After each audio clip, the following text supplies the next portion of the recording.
So the Teen Titans is the best thing coming out of DC Rebirth right now. This comic is amazing. Now here's the funny thing. Admittedly, I never watched Teen Titans when I was growing up. By the time Teen Titans came on, I was out of that phase of my life. I was at a point where I was going to parties and stuff like that. What you guys watched as Teen Titans when you were younger, like that was my X-Men the Animated Series. Let me tell you something, man. X-Men the Animated Series back in the back in the 1990s, that show stands the test of time. I know there are a lot of you guys out there right now who were just like, Teen Titans is the best show ever.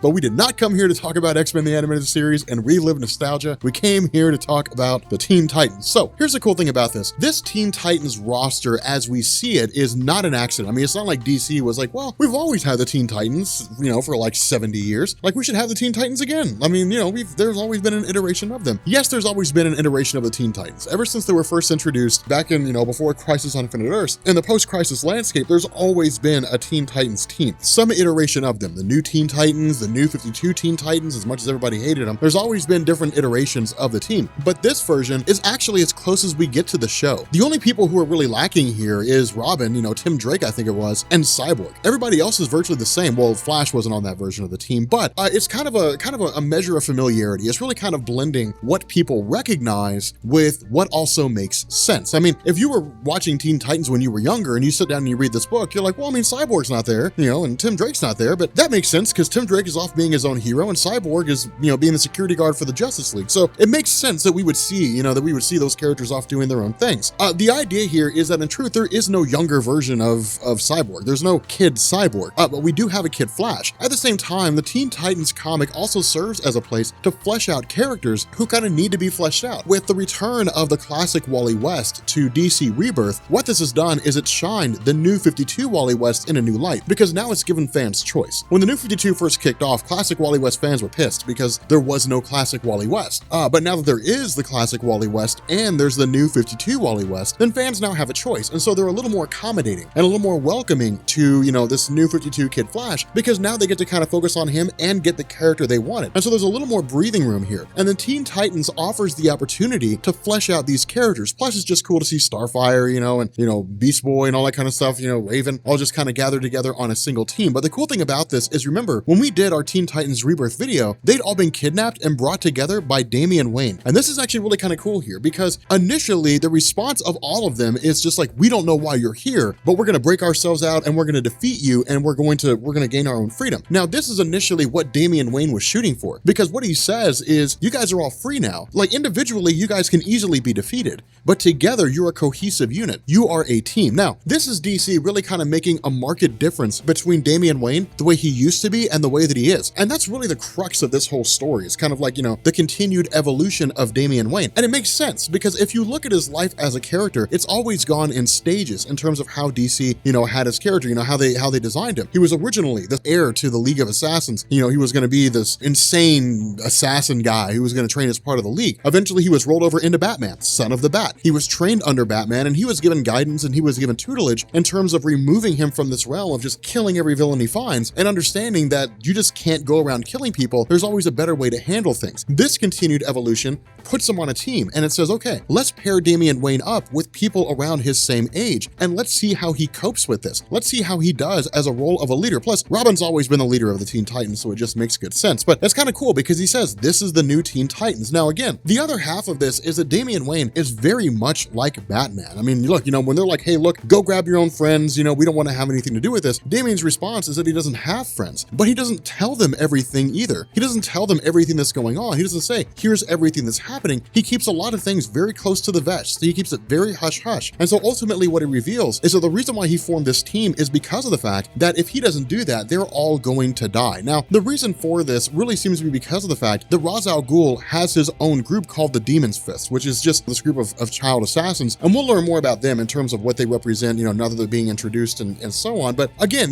this whole idea of keeping things very quiet, of keeping things very much to himself, comes in the form of the fact the Teen Titans don't trust him. They don't see him as somebody that they can kind of confide in. And that's really the cornerstone of any particular team. The cornerstone of a team is that you have to trust the person next to you, presumably with everything that you have. If that doesn't happen, you'll never be successful. Now, of course, in this scenario, they're kind of forced together as a team by circumstance when the Demon Fist goes to attack them all at the same time. Of course, the way this happened was that where the Demon Fist was originally assigned to track down Damian Wayne, because Damian had gone around and basically kidnap the various members of the Teen Titans. A tracking device was basically placed on Kid Flash, which led the Demon's Fist to the location of where they are now. But each member of the Demon's Fist is capable in their own right. I mean, you have Plague, who basically can cause illness among people. You've got shapeshifters, people who are super strong, people who deal with magic. You got all different facets of, abilities that are invoked here. And what this does is it basically is designed to complement each individual member of the Teen Titans, not in the sense that they're going to work together as a team, but in the sense that they can all kind of pair off into their own individual groups and face off against one another. Now, the antithesis to Damian Wayne is a girl named Mara, and we'll actually learn a little bit more about her character here in a little bit. But the idea here is that where this initial trust begins to become somewhat of an issue, in the sense that at this point it's really all just kind of fending for themselves and fighting as a team out of circumstance, where Damian Wayne basically bails out and then returns with a jet and rescues the rest of the Teen Titans. This begins to go into the realm of them basically shedding aside this sort of guard, this kind of wall they've created around themselves, and letting their guard down and kind of exposing who they are to all the other members of the team. Now, of course, kind of transitioning back in the past for a little bit, this is again another little bit of introduction with regards to the past of Damian Wayne. And what we learn is that as, the heir to the League of Assassins, Damian Wayne was tasked with initially leading the Demon's Fist. But his conflict with Mara comes in the fact that the two of them were really kind of vying for this position. Damian Wayne demonstrating that he was the superior fighter, but this was also at a time when he had basically lost his humanity. He was a killer first, and he was what passes for a human second. And the result is that in this scenario where he and Mara were fighting, he had temporarily let his guard down. She tried to kill him with a dagger. He threw it back and scarred her. And so what this did is it basically left her with this just kind of,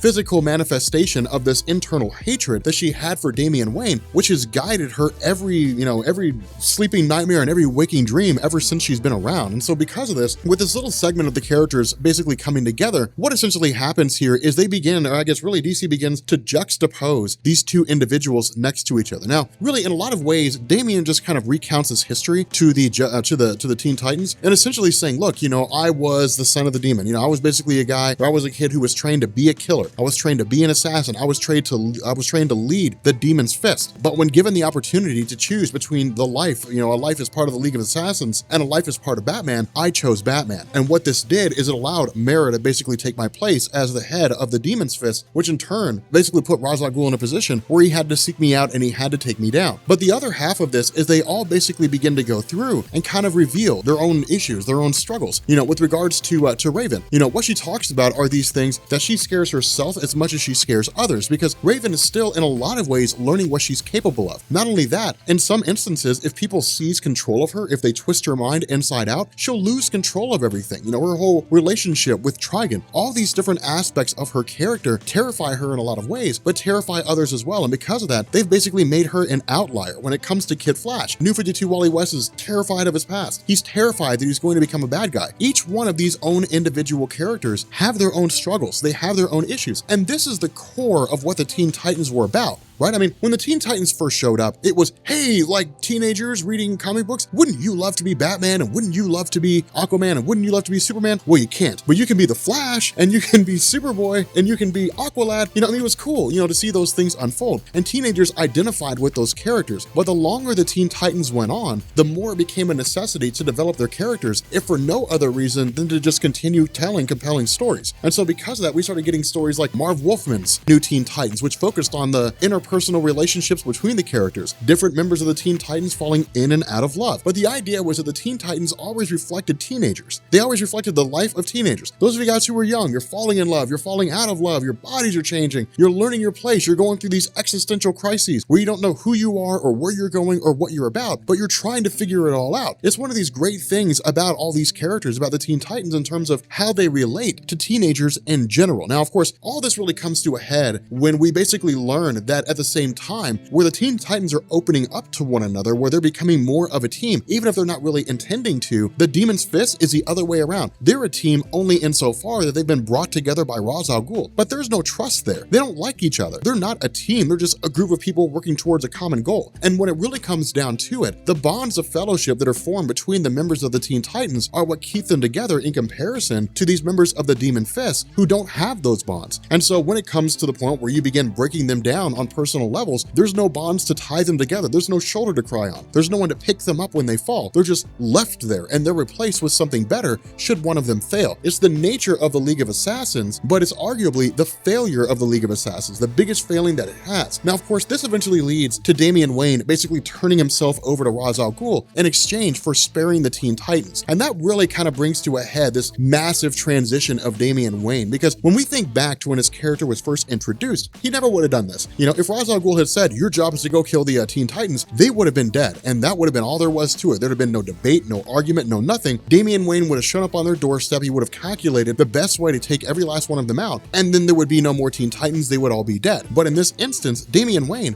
is willing to sacrifice his life in order to make sure that the Teen Titans stay safe. Now, the way this happens isn't the fact that he's going to be executed, it's trial by combat. It's the crux of the entire function of the League of Assassins. But the reason why this happens is because of the fact that when Ra's al Ghul brings Damian Wayne towards the, to the mirror of truth, which reveals their deepest, darkest desires, what he ends up doing is he sees Damian Wayne and says, when I see you as the next Ra's al Ghul. When you see yourself as the next Batman. And so what this means is that Damian Wayne is effectively beyond this realm of going back to being part of the League of Assassins. It's DC effectively confirming he's crossed that line that he cannot and doesn't want to come back from. He doesn't want to go back across that line. He doesn't want to go back to being part of the League of Assassins. He doesn't want to go back to being the heir to Ra's al Ghul. He wants to stay where he is now and become Batman. That's the whole role of his character in DC Rebirth. It's him constantly coming along, challenging Dick Grayson, challenging Bruce Wayne, saying, I should be the heir to the Batman mantle. One, because I'm the most capable of all the Robins, at least he believes he is. And two, because he's like, I'm the biological son of Batman. It makes sense that I would be the one who would take over the role of Batman. And so again, this particular trial by combat leads him into a direct conflict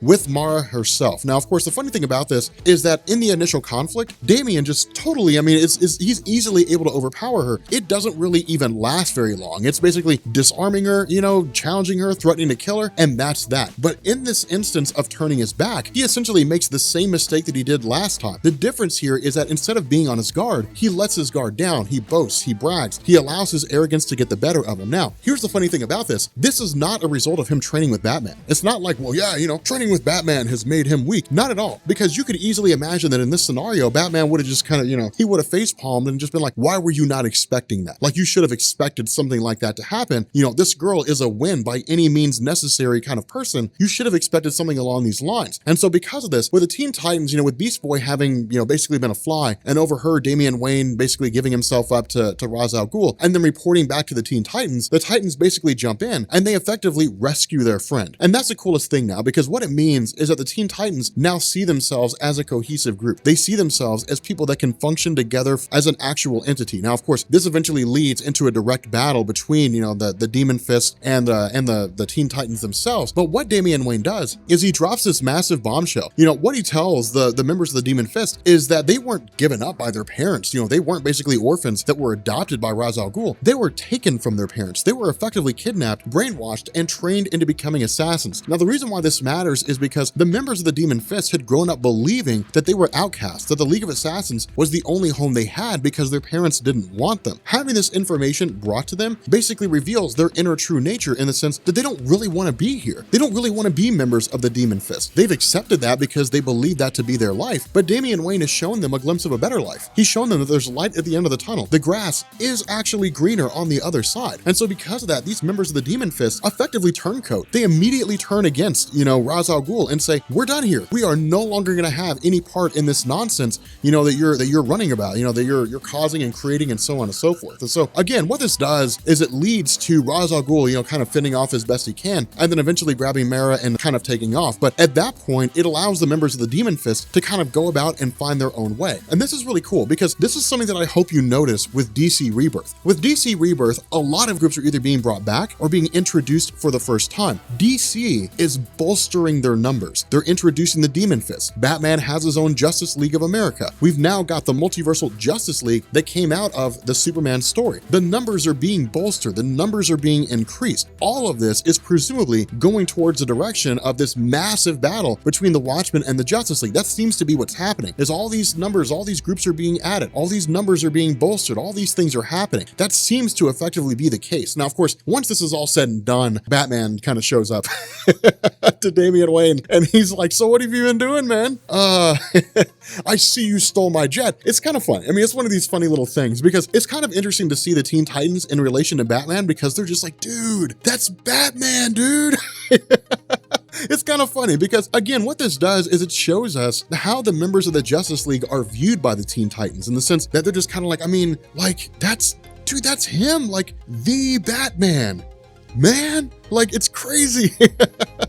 Because the Teen Titans view themselves as a team, but it's also just like, it's almost like one of those things where you can imagine the Teen Titans kind of being like average people, right? Like they see the Justice League flying through the sky in some jet, you know, Batman being carried by Wonder Woman or something along those lines. They look up and all they can do is just say, wow. You know, and that's what it's like with the Teen Titans. They see Batman and it's just like, wow, dude, that's Batman. Man, that's crazy. You know, and it's just kind of funny to see them enamored, to see them intrigued, to see them kind of swept up in the moment. Now, of course, they end up kind of having to take off, you know, and let, you know, Damian and Batman sort of get together. But what this also does is it sets the stage for Damian branching off and doing his own thing. It sets the stage for Damian branching off and saying, look, you know, I've spent enough time under the mantle of Robin, you know, as part of the Batman landscape. It's time for me to go out and make my own way in the world. Now, one of the other reasons why this happens is because as part of the League of Assassins culture, 13 years old is when you become a man. And so in the eyes of Damian Wayne, and really even in the eyes of Bruce Wayne, Damian's a man now. What he's doing with regards to the Teen Titans is the equivalent of you going out into the world, earning your own wages, getting your own apartment, and starting your own life. What ends up happening is the Teen Titans basically form their own little Titans Tower out in San Francisco. And it basically sets the stage for the Teen Titans group to come together and possibly even recruit more, which of course we know that they'll add another member to their ranks, all of which is going towards the idea of the whole Judas contract storyline. But again, if you guys are new here to Comics Explained, make sure you guys hit the sub button to become part of the Rob Corps. If you guys enjoyed this video, make sure you drop a like. And yeah, I will catch you all later. Peace.